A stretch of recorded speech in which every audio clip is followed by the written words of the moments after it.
વંદે માતરમ। આજે આપણે ભારતીય શિક્ષણ જગતની સૌથી ચર્ચિત અને સંવેદનશીલ પરીક્ષા નીટ વિશે વાત કરવાના છીએ। એક તરફ મેડિકલ કોલેજો અને બેઠકોની સંખ્યામાં વધારો થઈ રહ્યો છે, તો બીજી તરફ પારદર્શિતાના અભાવે લાખો વિદ્યાર્થીઓનું ભવિષ્ય જોખમમાં છે। નીરવ મંદિર ચેનલ પર આજે આપણે નીટના ઇતિહાસથી લઈને આજના ગંભીર મુદ્દાઓ સુધીની તમામ માહિતી મેળવીશું। દેશની સૌથી પ્રતિષ્ઠિત પરીક્ષાઓમાંની એક સમગ્ર નીટ પરીક્ષામાં પ્રશ્નપત્રો લીક થવાને કારણે રદ કરવી અને જે વર્ષ 2026ની શૈક્ષણિક જગતની સૌથી મોટી દેશની દુર્ઘટના છે। વર્ષ 2024માં નીટમાં અનિયમિતતાને કારણે પરીક્ષા રદ કરવી પડી હતી અને કેટલાક કેન્દ્રો પર તો ફરીથી યોજવામાં આવી હતી। નીરવ મંદિર ચેનલને જરૂરથી સબસ્ક્રાઈબ કરજો અને આ શેર કરજો। તો વર્ષ 2013 પહેલાં દેશમાં મેડિકલ પ્રવેશ માટે કોઈ એક સમાન પરીક્ષા ન હતી। ત્યારે MRCI medical council of India દ્વારા દેશમાં એક જ મેડિકલ પરીક્ષા યોજવાનો પ્રસ્તાવ છે એ મૂકવામાં આવ્યો, જે વિદ્યાર્થીઓ પરથી અલગ અલગ પરીક્ષાઓનું જે ભારણ હોય છે તે ઓછું કરવાનું હતું। તો પરીક્ષાની શરૂઆત છે એ કરવામાં આવી અને શરૂઆતમાં નીટ એક્ઝામનો છે વિરોધ થયો અને કાનૂની વિવાદ પણ થયો। ખાસ કરીને જેનો સિલેબસ NCERT આધારિત હતો, તો દેશમાં જે વિવિધ રાજ્યોના શૈક્ષણિક બોર્ડ હતા તેઓના વિદ્યાર્થીઓને અન્યાય થયો હતો। તે પણ એક કાનૂની સમય મુજબ છે એ જરૂરી સુધારા થયા અને વર્ષ 2017 પછી સમગ્ર દેશમાં તમામ સરકારી અને ખાનગી કોલેજોમાં જે મેડિકલ કોલેજોમાં નીટ સંપૂર્ણપણે ફરજિયાત અને એકમાત્ર પરીક્ષા બની ગઈ। વર્ષ 2019ની અંદર કેન્દ્ર સરકારે માત્ર પરીક્ષાઓ યોજવા માટે એક ખાસ અને એક સ્વાયત્ત સંસ્થાની સ્થાપના કરી, જેનું નામ હતું NTA નેશનલ ટેસ્ટિંગ એજન્સી। ભારતીય શિક્ષણ જગતમાં મેરિટ આધારિત અને ભ્રષ્ટાચાર મુક્ત તબીબી પ્રવેશ પ્રક્રિયાઓ છે એ થઈ, જેનો તમે સામાન્ય ટૂંકો ઇતિહાસ છે એ જાણ્યો। હવે વાત કરીએ ભારતમાં જે દેશની અંદર સરકારી મેડિકલ કોલેજોની સંખ્યા, કે જેમાં ખાનગી અને સરકારી કોલેજો બંનેનો સમાવેશ થાય છે, તો અત્યારે 700થી વધુ છે। MBBSની સરકારી કોલેજોમાં આશરે 63,780થી વધુ સીટો છે, કે જેમાં 410 રાજ્ય સરકારની કોલેજો અને 20 all India institute of medical science એટલે એમ્સ જેને કહેવામાં આવે છે, 20 જેવી ESIC અને આર્મ્ડ ફોર્સિસ AFMC છે એ આવે છે। તો કોલેજની સંખ્યામાં વધારો, મેડિકલ પ્રવેશની શરૂઆત, આ બધી વ્યવસ્થા આપણા દેશના આરોગ્યને સમૃદ્ધ કરવા માટે અત્યારે સરકાર છે એ કરે છે।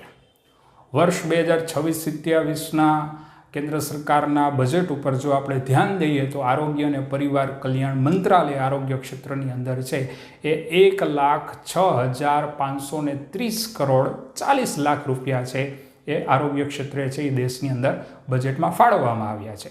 તો આરોગ્ય સંશોધનની અંદર ફાળવેલા છે PM Ayushman Bharat health infrastructure mission માટે છે એ ફાળવેલા છે। પણ સૌથી મોટો સમાજની અંદર અત્યારે જે નિષ્ણાત ડૉક્ટરનો, જે સ્પેશિયલિસ્ટ ડૉક્ટરનો જે તબક્કો છે તેની દેશની અંદર અછત છે।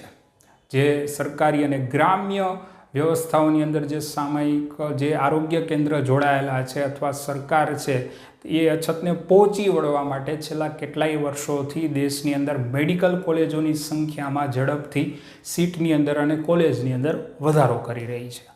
પણ તમે મેડિકલ કોલેજનો પ્રવેશ એટલે કે નીટ જ તે પારદર્શક પરીક્ષા પ્રણાલી વિકસાવી છે એ નથી શકેલી, જેના ઉપર તાજેતરમાં તે સુપ્રીમ કોર્ટે નીટ માટે આખરી પ્રતિક્રિયા છે એ પોતાની આપેલી હતી કે નેશનલ ટેસ્ટિંગ એજન્સી એ કોઈ પાઠ છે એ ભણેલી નથી પોતાના ભૂતકાળની ભૂલોમાંથી, અને જે વર્ષ 2026ની અંદર નીટ છે એ રદ કરવી પડી। તો આ ગંભીર બાબતે નીરવ મંદિર YouTube ચેનલ અને સૌ વિદ્યાર્થીઓ સબસ્ક્રાઈબરો વતી એક પત્ર છે એ આપણે રાષ્ટ્રપ્રમુખ અને પ્રધાનમંત્રીને લખ્યો છે। 2 પત્ર છે એ લખેલા છે, જે આપણે રજિસ્ટર પોસ્ટ દ્વારા છે એ નવી દિલ્હી ખાતે રવાનગી કરશી। આ પત્ર છે એ વિદ્યાર્થીઓની નીટ એક્ઝામ બાબતે જે આપણે વાત કરી વિડીયોની અંદર એ જ છે। વિષય છે કે નીટની પારદર્શિક પરીક્ષા પ્રણાલી છે એ વિકસાવવી. વંદે માતરમ. નીટ યુજીસી વર્ષ 2026 પરીક્ષાનું પેપર છે લીક થવું અને ત્યારબાદ સમગ્ર પરીક્ષા છે રદ થવી એ ખરેખર દેશના લાખો મહેનતુ વિદ્યાર્થીઓ અને વાલીઓ માટે ખૂબ જ ચિંતાજનક અને રાષ્ટ્રીય શૈક્ષણિક સમસ્યાઓ છે એ જોવા મળી રહી છે.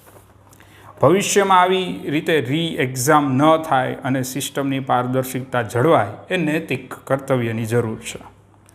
સીબીઆઈ અને રાજ્ય સરકાર તપાસ કરી રહી છે, પણ જે વિદ્યાર્થીઓ હતાશ અને માનસિક રીતે પડી ભાંગતા વિદ્યાર્થીઓ માટે કોઈ ચોક્કસ વ્યવસ્થા કરવી જોઈતી હોય છે. દેશના જુદા જુદા રાજ્યોમાંથી અમુક વિદ્યાર્થીઓ નીટ રદ થતાં હૃદયદ્રાવક સમાચારો આવ્યા, જે આત્મહત્યા રસ્તા તરફ વળ્યા છે. વ્યવસ્થા બનાવવામાં મૂળ વ્યવસ્થા તોડવાનો સિદ્ધાંત અયોગ્ય છે. વર્ષ 2027માં NEET exam CBT mode online થશે. આ નિર્ણય સાથે ભવિષ્યમાં આવી ઘટના ન થાય તેમજ સીબીટી મોડમાં જે અવ્યવસ્થા કે ટેકનિકલ ન થાય તેનું પણ ધ્યાન છે એ એક્ઝામની અંદર રાખવામાં આવે. ભારતના સુવર્ણ ભવિષ્ય માટે અને આરોગ્ય વ્યવસ્થા માટે તજજ્ઞ ડૉક્ટરોની જરૂર છે દેશને. સરકાર અને ભાવિ નીટ એક્ઝામના વિદ્યાર્થીઓનો વિશ્વાસ છે એ બની રહે તે મહત્ત્વનું છે. જય ભારત, જય જય ગરવી ગુજરાત. લિખિત નીરવ આર મંડીર.